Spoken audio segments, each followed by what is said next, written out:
Hello. Hello. हाँ बोलिए। गुरु जी प्रणाम प्रणाम प्रणाम। प्रणाम, आपका प्रणाम स्वीकार है, आपको भी प्रणाम। बोलिए बोलिए। अरे गुरु जी क्या आनंद दे दिया आपने, क्या आनंद दे दिया, बता नहीं सकते। बहुत इतना आनंद मिलता है गुरु जी, क्या बताऊं कि कभी परेशान नहीं होता हूँ ना मैं, तो मुझे इतना जवाब मिल जाता तुरंत ही उसका। बहुत अच्छे बहुत अच्छे। तुरंत ही जवाब मिलता है कि बच्चा क्यों परेशान होता है। परमात्मा जब आपके साथ है और आप इतना बेचैनी क्यों होते हो, क्योंकि सब भला करेगा। ये प्रसाद दिया गुरु जी आपने। अभी आपकी उम्र कितनी है? गुरु जी मेरी हो गई 48। ठीक है ठीक। हाँ हाँ। तो जबकि का मेरा इन चीजों से कोई वास्ता भी नहीं था, ना मैं इसको जानता था।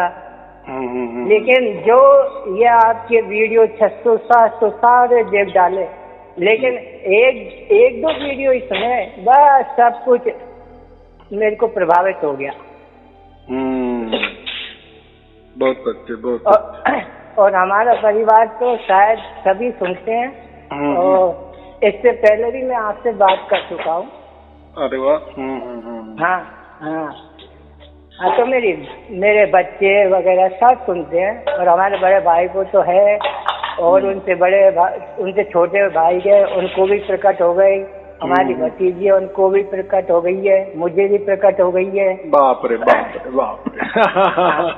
बहुत अच्छे बहुत अच्छे, बहुत आनंद। हाँ बहुत आनंद मिलता है गुरु जी, बहुत। क्या बताए, मतलब बता नहीं सकते कुछ, मतलब अंदर ही अंदर इतनी खुशी प्रकट होती है कि बस बता ही नहीं सकते। हर चीज में बस यही रहता है कि बस आनंद लिए जाओ। एक ही परिवार में इतने सदस्य को मिल गया माने तो ये बहुत अचरज की बात है ना। हाँ हाँ हाँ। तो गुरु जी हमें तो बहुत, और हमारे बड़े भाई ने जिनको भी बताया ना, उनको मतलब क्या झांतक सबको ही ये प्रसाद मिल चुका है। हाँ, क्योंकि पता नहीं ये बहुत अनमोल चीज है। इतनी शांति मिलती है। हाँ इतनी शांति मिलती है, इतनी शांति मिलती है कि जैसे कभी कभी गुस्सा आ जाता है ना, तो उसका 1 मिनट बाद में उसका सारा जवाब मुझे मिल जाता है। मैं अपने आप अंदर से मुझे जवाब मिल जाता है मुझे हर चीज का। हाँ हाँ। तो इसी मार्ग पर हमारी पत्नी जी भी चल रही थी। तो क्या हुआ, इन्हों को मतलब क्या है कि थोड़ा क्या ये अपने आप में कोई बात को पचा नहीं सकती। तो क्या है कि ये इसको भी प्रकट हो गई थी। अब इनको प्रकट हो गई थी, तो क्या हुआ कि मैंने इनसे बता दी थी, तो मैं इनसे बता अभी थोड़ी शांति रखो, बाद में जब पूरी ढंग से और हमको प्रकट हो जाएगी, जब हम उसको उजागर करेंगे। लेकिन क्या है कि थोड़ा ये जल्दबाजी करती हैं। तो इन्होंने क्या है कि जल्दबाजी करके नहीं, आप क्या है का पता नहीं, पहले तो इसको बहुत शांति मिलती, बहुत संतुष्टि मिलती, और इनको मतलब धुन रात को आती थी, कभी दिन में आ जाती थी। तो अब गुरुजी ये क्या है कि थोड़े दिन से क्या का पता नहीं इनके दिमाग में या ना क्या चल गया, जो ज्यादा सोचने लग गई, तो इनका ब्लड प्रेशर हाई हो गया और थायराइड बढ़ गई इनके। तो इनकी वजह से ही मैंने फोन किया था। तो ये बहुत दिनों से लग रही है कि गुरुजी से एक बार मेरी बात करा दो। तो क्या है कि अब जैसे मिलाते तो कभी कभी फोन होता है, नहीं होता है। और एक बार इन्होंने मिलाया आपके लिए, आपने फोन भी उठाया, बस इतना ही कह के रह गई आपसे कि आप गुरुजी आप जियो हजारों साल, बस इतना ही कह के रह गई। अब इनको थोड़ा कुछ समझा दीजिएगा। गुरुजी सत साहेब बोली। गुरु जी आपसे पहले बात की थी, आपने आशीर्वाद देके जिसको फोन कर दिया था। हाँ हाँ हाँ। अब मैं इस टाइम बहुत परेशान हूँ गुरु जी, मुझे शांति नहीं मिल रही मेरे मन को। अच्छा, तो अभी आपको सार शब्द की प्राप्ति हुई? हो गई थी पहले गुरु जी, आ जाती वो धुन, लेकिन मैंने किसी और से पूछ ली थी, आपको फोन किया था आपने, मतलब आशीर्वाद देके मेरे को फोन काट दिया था आपने। अच्छा अच्छा अच्छा।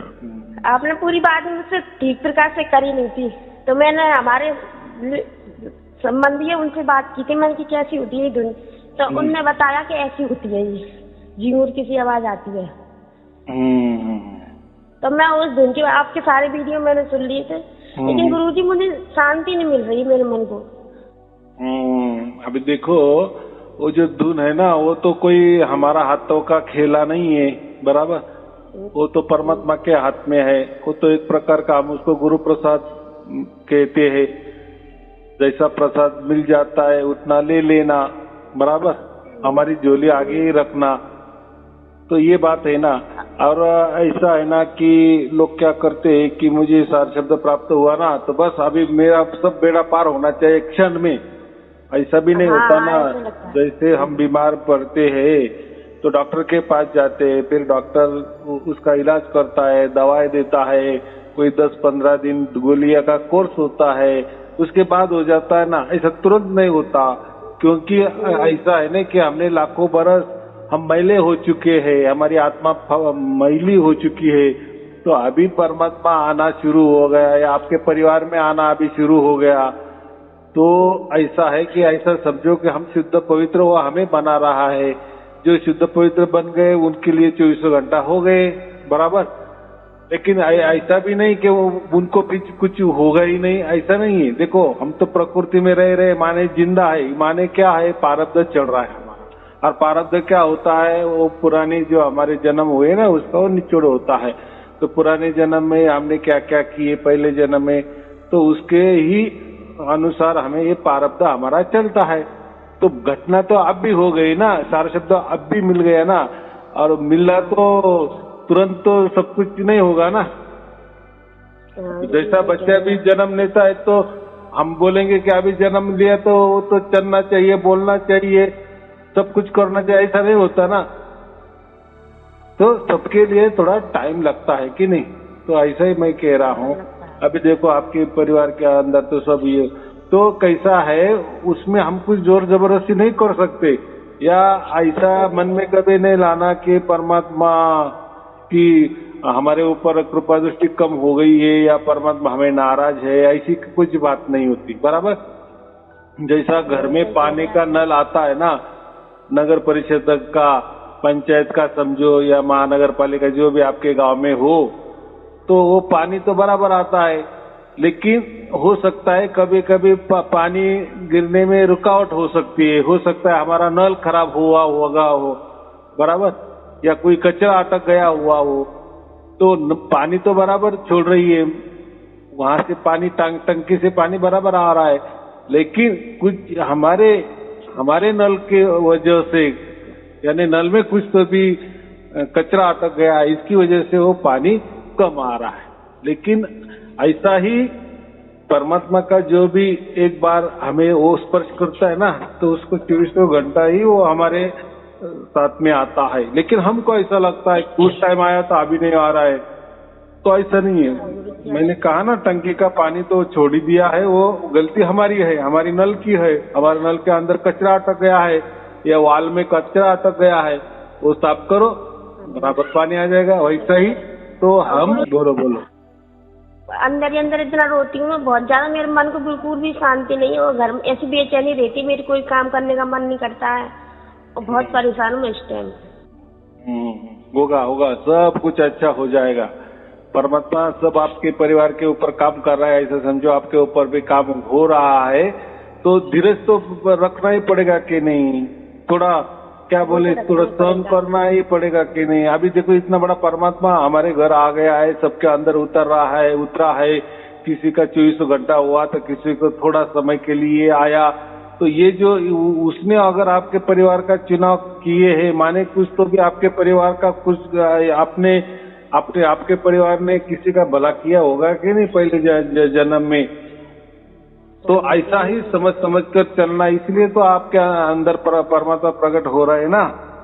तो आपका परिवार का उन्होंने चुनाव किए है। हाँ बोलो बोलो। मैंने उनसे अपने हमारे लिए से ना उनसे बात की थी, कोई गलती तो नहीं होगी मेरे से?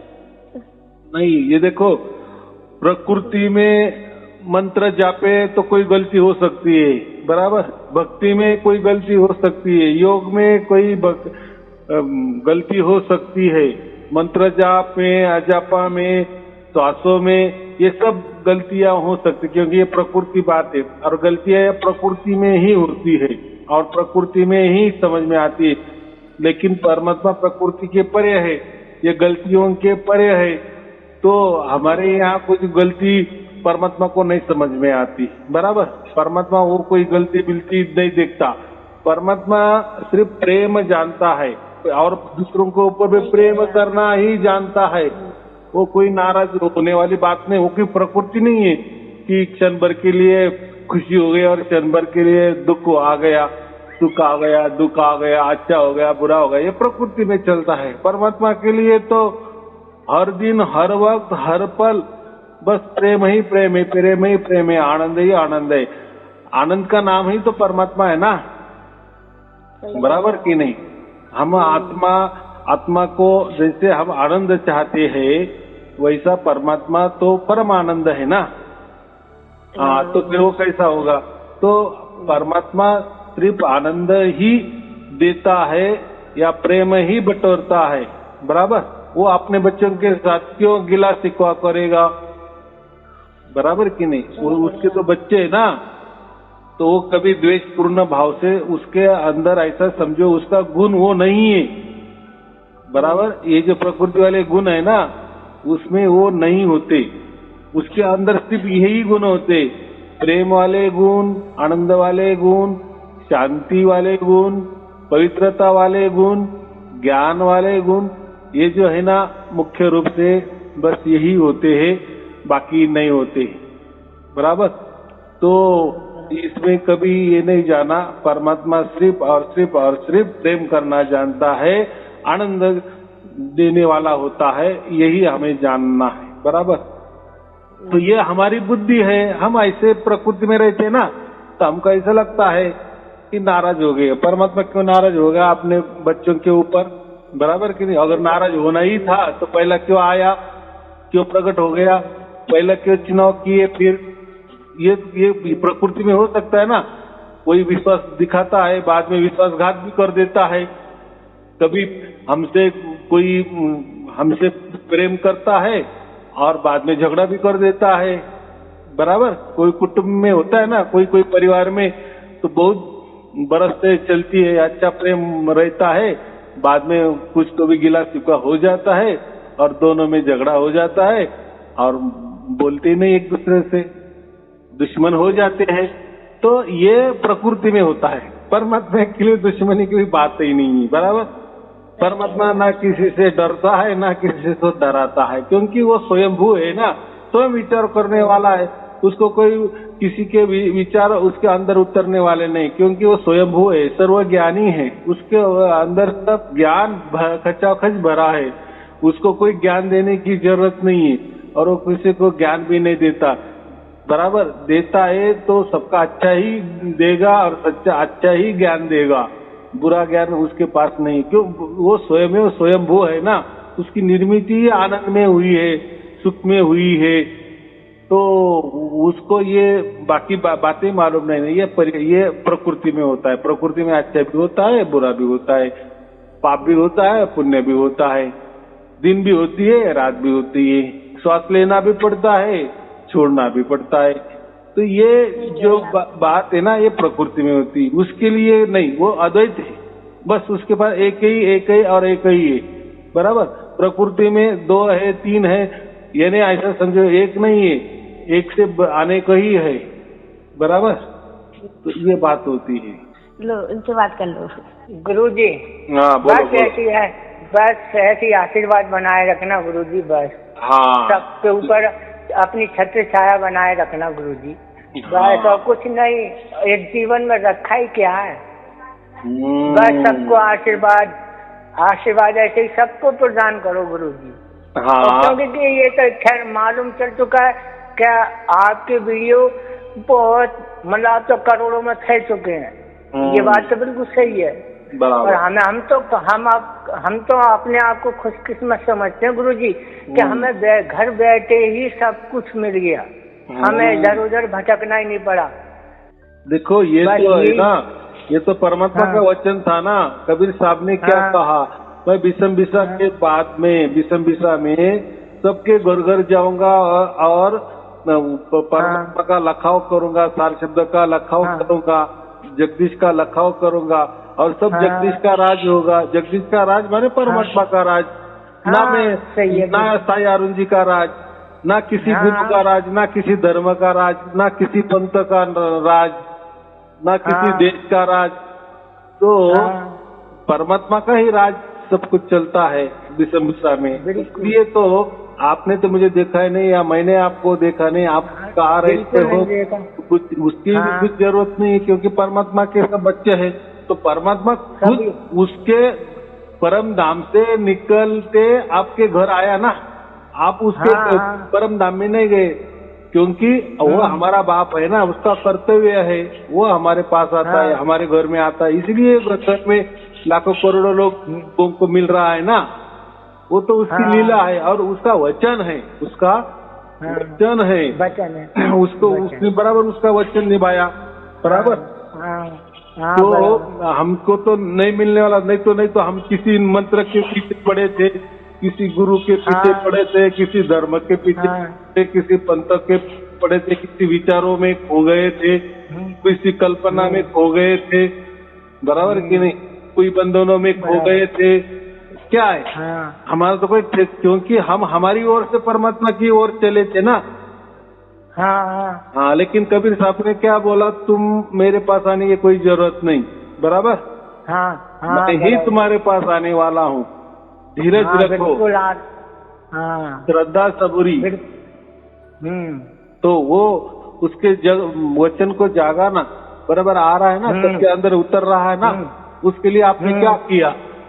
कुछ नहीं किया, हमने तो कुछ नहीं किया। कोई मंत्र नहीं जपे, कोई तंत्र नहीं जपे, कोई ध्यान नहीं किए, कोई बंधने नहीं की। तो परमात्मा सबके लिए सहज होता है ना, उसको ही सहज कहते हैं ना, परमात्मा सहज है। सहज है। इसलिए आपके अंदर वो सहज में उतरा। तो अगर आपके अंदर सहज में उतरा तो उसने आपका भाग्य देखा, इसलिए आपको अभी वो सहज में लग रहा है। तो अभी बात ऐसी है कि हमारे परिवार में कुछ लोग ये होते हैं कि उनके मुताबिक उनको लगता है कि अभी इतना बड़ा परमात्मा अगर हमारे अंदर उतरा तो हमारा ऐसा होना चाहिए, तो सब होगा। लेकिन धीरे धीरे जैसे हम शुद्ध पवित्र बनते जाएंगे, स्वच्छ बनते जाएंगे। जैसे सोना होता है ना, सोने को जैसे अग्नि जितनी ज्यादा देंगे उतना वो निखरता है और शुद्ध होता है और पवित्र बनता है या सिद्ध बनता है। तो जैसा सोना होता है वैसा हम ही एक परमात्मा के बच्चे है, सोना है और परमात्मा अग्नि है, वो हमें तपा रहा है। हमारा जो कुछ पाप ताप जो भी कुछ बुराई है वो सब उड़ा दे रहा है, निकाल दे रहा है, हमें वो शुद्ध कर रहा है और शुद्ध पवित्र बना रहा है। क्योंकि उसको उसके धाम में लेके जाना है ना, तो परम धाम में उसको जैसे लगेगा या वहाँ का जैसा कुछ होगा नियम, उसके आधार पे वो हमें बना रहा है। तो बस हमें क्या है, हमें हाजिर होना है जैसे वैसे। वो उसका काम है बराबर, और वो कर रहा है बराबर। हमको कोई शिकायत नहीं करनी, कोई प्रार्थना भी नहीं करनी। आपने थोड़ी कोई प्रार्थना किया और आपके अंदर वो प्रकट होगा, नहीं हुआ ना। तो यानी परमात्मा सर्वज्ञानी है, यानी उसको सब समझता है किसके अंदर प्रकट होना है, कब होना है, कैसे होना है। लेकिन इतना ही समझना, एक बार प्रकट होना माने अनंत काल के लिए प्रकट है, बराबर। बराबर। तो हमको वो लगता है कि परमात्मा अभी उस दिन आए दिन अभी नहीं आए, तो ऐसा नहीं है, वो आए ही है। एक बार आपको स्पर्श किए ना, उसने आपको बांध लिए। अभी आपकी डोरी वो उसके पास है, बस आपको मरने की देरी, खिंचाओ 1 मिनट में खिंच लेगा वो आपको। कितना सहज है। बिल्कुल सरल है। जैसा जहाज होता है और डूबता जहाज है ना, ऊपर से कोई हाँ। हेलीकॉप्टर आ गया आपको बचाने के लिए, हाँ। तो उन्होंने हाँ। रस्सी फेंक दी नीचे, बराबर। हाँ। आपने रस्सी बराबर पकड़ ली और हाँ। उसने आपको खींच लिया ऊपर, और नीचे देखा तो जहाज डूब गया। अगर उस टाइम अगर हेलीकॉप्टर नहीं आता, उसने रस्सी नहीं फेंकी होती तो आप डूब जाते। कितना सहज बात है। बिल्कुल। तो ऐसा है, ये जो भवसागर है ना अभी का, ये घोर कलयुग है ना, तो ये डूबता जहाज है, ये कली का अभी डूबता जहाज है, ये सब डूबने वाले हैं। लेकिन परमात्मा ने 7 शब्द स्वरूपी डोरी हमको फेंकी है, और जब वो फेंकता है ना पक्का बांध ही लेता है, हम नहीं बांधते। क्योंकि हमको बांधना भी नहीं जमता कि हमें कैसा बांधना है, वो उसकी कला है, वो बराबर बांध देता है, तब बांध लेता है। आपको छोड़ने के लिए नहीं बांधा उसने।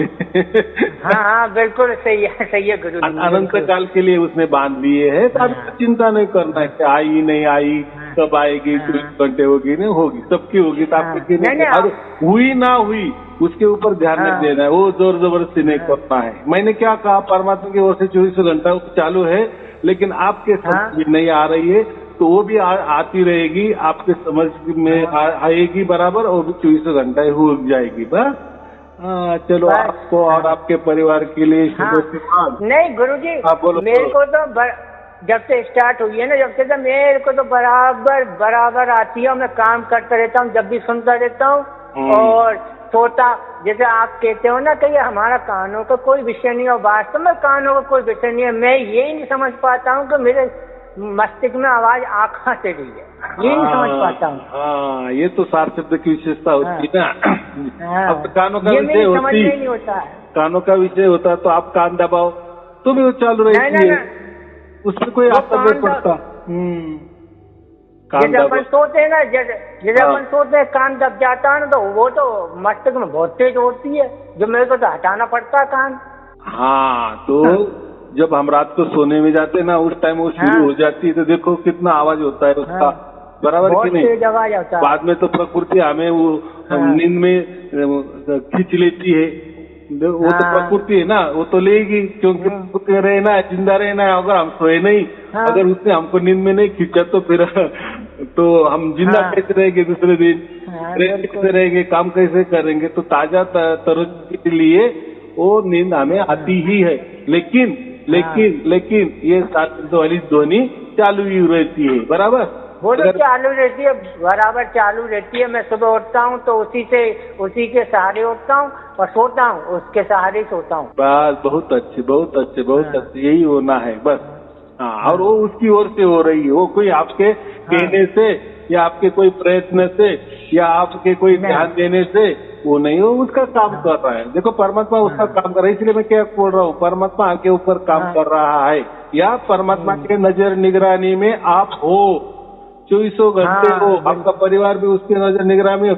अभी डरने की क्या बात है? अभी ये थोड़ा सुख दुख तो ये थोड़ा चलता ही रहेगा, लेकिन देखो वो भी जाएगा, बराबर। लेकिन धीरे धीरे, बराबर। चलो ठीक है, आपको और आपके परिवार के लिए शुभ आशीर्वाद। सत साहिब जी, सत साहिब जी, सत साहिब। आपके चरणों में कोटि कोटि प्रणाम गुरु जी। और सबके लिए आशीर्वाद दे दो, और इनके लिए भी और दे दो, कि ताकि ये खुश रहें। हाँ, हमेशा के खुश रहेंगे। बस चलो ठीक है, शुभ आशीर्वाद। धन्यवाद।